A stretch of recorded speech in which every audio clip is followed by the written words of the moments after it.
آج کا مسلمان گناہوں کی دلدل میں اس قدر پھنس گیا، وہ کام کرنے لگا جس پر شیطان بھی شرماتا ہے، جس پر شیطان خوش ہوتا ہے۔ انسان اشرف المخلوقات سے بدترین مخلوق کی طرف جا رہا ہے۔ جوانوں، آج میں تمہارے لیے ایک ایسا واقعہ لے کر آیا ہوں، اس عبرتناک واقعہ نے سننے والوں کے رونگٹے کھڑے کر دی۔ ہماری زندگی میں ایسے لوگ جا بجا نظر آتے ہیں جو بیویوں کی وجہ سے بوڑھے والدین کی توہین کرتے ہیں، بوڑھے والدین کو بے عزت کرتے ہیں، بیویوں کی وجہ سے بوڑھے والدین کے منہ پر تھپڑ مارتے ہیں، بیویوں کی وجہ سے بوڑھے والدین کی نافرمانی لوگوں کو اللہ کی غضب کی طرف لے کے جا رہی ہے۔ اللہ کا غضب مول خرید لیتے ہیں ایسے لوگ۔ جوانوں، ایک مالدار آدمی تھا جس کی 100 مربع زمین تھی، بہت ہی مالدار تھا، امیر تھا، سب کچھ دنیا میں چھوڑ کر موت کی دبوچ میں آ کر قبر کی اندھیری کوٹھڑی میں جا سویا۔ مالدار کی موت کے بعد، مالدار آدمی کے دنیا سے چلے جانے کے بعد اس کے اکلوتے بیٹے نے والدہ کی خدمت کی ذمہ داری سنبھالی، والدہ کی نوکری کی ذمہ داری سنبھالی۔ بیٹے نے اس دولت کو ماں پر خرچ کرنا شروع کر دیا، دولت کو ماں پر قربان کرنا شروع کر دیا۔ یہ بیٹا ہر طرح سے اپنی ماں کا خیال رکھتا، ماں کی عزت کرتا، ماں کی نوکری کرتا۔ وقت گزرتا گیا، اب ماں نے اپنے اکلوتے بیٹے کے لیے چاند سی بہو لانے کی کوشش شروع کی۔ یاد رہے، ایسے موقعوں پر لوگ سیرت یا دینداری نہیں دیکھتے، بلکہ لوگ یہ دیکھتے ہیں کہ لڑکا مہینے کا کتنا کما لیتا ہے، اگر 50,000 کماتا ہے تو اوپر سے کتنے بنا لیتا ہے۔ وہ چاہے حلال کے راستے سے آ رہے ہوں یا حرام کے راستے سے آ رہے ہیں، اوپر سے کتنے کما لیتا ہے۔ اوپر سے مال اکٹھا کرنا ضروری ہے، چاہے وہ حرام ہو چاہے وہ حلال ہو، کیونکہ صرف تنخواہ ہی سے تو گزارا نہیں چلتا نا۔ قصہ مختصر جوانوں، ماں نے ایک خوبصورت لڑکی سے بیٹے کی شادی کر دی، حسین و جمیل لڑکی سے اپنے اکلوتے بیٹے کی شادی کر دی۔ بدقسمتی سے وہ لڑکی بہت ہی مفاد پرست تھی، وہ جتنی حسین و جمیل تھی اس سے کہیں زیادہ وہ بد نیت بھی تھی۔ وقت گزرتا گیا، اس بدبخت بہو نے اپنی ساس کی زندگی اجیرن بنا دی، اپنی زبان اور رویوں سے بیچاری ماں کو ایذا دیتی، تکلیف پہنچاتی۔ بہو کی سخت زبان اور سخت رویہ سہ سہ کر ماں نفسیاتی مریض بن چکی تھی، ساس نفسیاتی مریض بن چکی تھی۔ بہو کے ظلم و ستم نے ماں کو نفسیاتی مریض بنا دیا۔ وقت گزرتا گیا، ایک دن ایسا آیا کہ بیوی نے شوہر کے سامنے 2 شرائط رکھ دی۔ وہ کون سی 2 شرائط، کون سی 2 باتیں؟ یا تو اپنی اس پاگل ماں کو اپنے پاس رکھو یا پھر مجھے اپنے پاس رکھو۔ مجھے اپنے پاس رکھنا چاہتے ہو تو میں تمہارے گھر میں تمہاری اس ماں کو نہ دیکھوں۔ ہے، اس نوجوان نے بیوی کو سمجھانے کی بہت کوشش کی، لیکن تمام کوششیں ناکام رہیں۔ کافی دیر کے فیصلے کے بعد نتیجہ یہ نکلا کہ بوڑھی ماں ہے جو ذہنی مریضہ ہے، دوسری طرف خوبصورت حسین و جمیل بیوی ہے۔ ایسی حسین و جمیل بیوی مجھے کہاں سے ملے؟ ہائے، اس بدبخت بیٹے نے ماں سے جان چھڑانے کا ارادہ کر ہی لیا۔ شیطان کی مان کر شام ہوئی، رات کا دوسرا پہر آیا، چاروں طرف اندھیرا چھایا ہوا تھا، سناٹا تھا۔ یہ بدبخت بیٹا ماں کو کسی بہانے سے دوسری منزل کی چھت پر لے گیا، دونوں ہاتھوں سے پکڑا، ایک دم زمین لرزنے لگی، آسمان کے فرشتے رونے لگے۔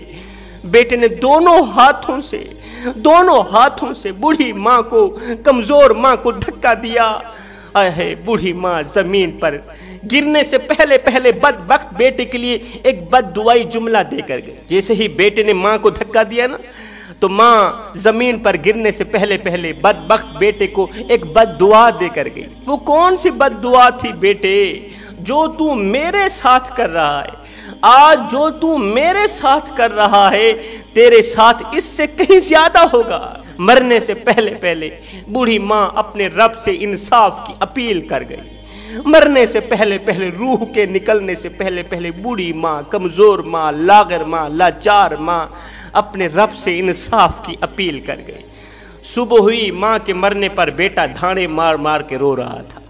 تعزیت کرنے والوں کا مجمع اکٹھا ہو گیا، ایصال ثواب کے لیے دیگیں پکائی جا رہی ہیں، صدقہ و خیرات کیے جا رہے ہیں، لیکن اس ظالم کو معلوم نہ تھا کہ اللہ کی لاٹھی بے آواز ہے، وہ جب چاہے انصاف لے سکتا ہے، اس لیے کہ اللہ کا ترازو صرف انصاف ہی تولتا ہے۔ زندگی کے دن گزرتے گئے، اس کا ایک بیٹا پیدا ہوا، آج چھوٹا کل بڑا، جوان ہو گیا۔ اس کے لیے یہ خوبصورت بہو لایا، بیٹے کے لیے یہ خوبصورت بہو لایا، بڑی دھوم دھام سے بیٹی کی شادی کی۔ وقت گزرتا گیا، یہ ماں کا پیٹا ہوا شخص بوڑھا ہوتا گیا، بیماریاں اسے گھیرتی گئیں۔ 4 دن تو بہو نے خوب خدمت کی، 4 دن کے بعد شوہر کو کہنے لگی کہ اپنے باپ کی زندہ لاش اٹھا کر باہر برآمدے میں رکھ دو۔ بڈھا کھانستا ہے، جراثیمیں پھیلتی ہیں، بڈھا کھانستا ہے، کرونا پھیلتا ہے۔ ہر وقت کی کھانسی سے تنگ آ کر ایک دن بہو نے اپنے شوہر کو کہا، یا تو مجھے اپنے پاس رکھو یا تو اس بڈھے کو اپنے پاس رکھو، لہٰذا میں اس بڈھے کی کھانسی برداشت نہیں کر سکتی، میں تو تنگ آ گئی۔ اب بیوی کی باتوں پر آ کر اللہ کا ترازو انصاف تول رہا ہے۔ بیوی کی باتوں پہ آ کر بیٹے نے کیا کیا، رات کے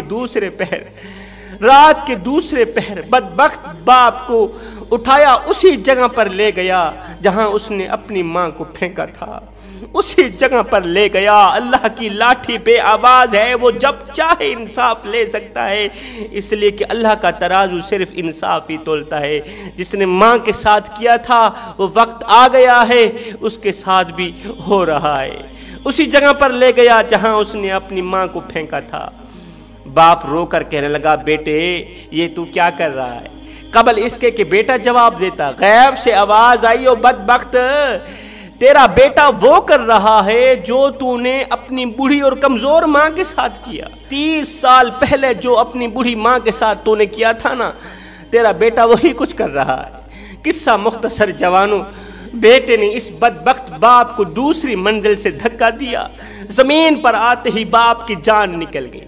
اب یہ بیٹا صبح دھانے مار مار کے رونے لگا۔ اس بدبخت میت کو غسل دیا گیا، ماں کے پیٹے ہوئے شخص کو غسل دیا گیا۔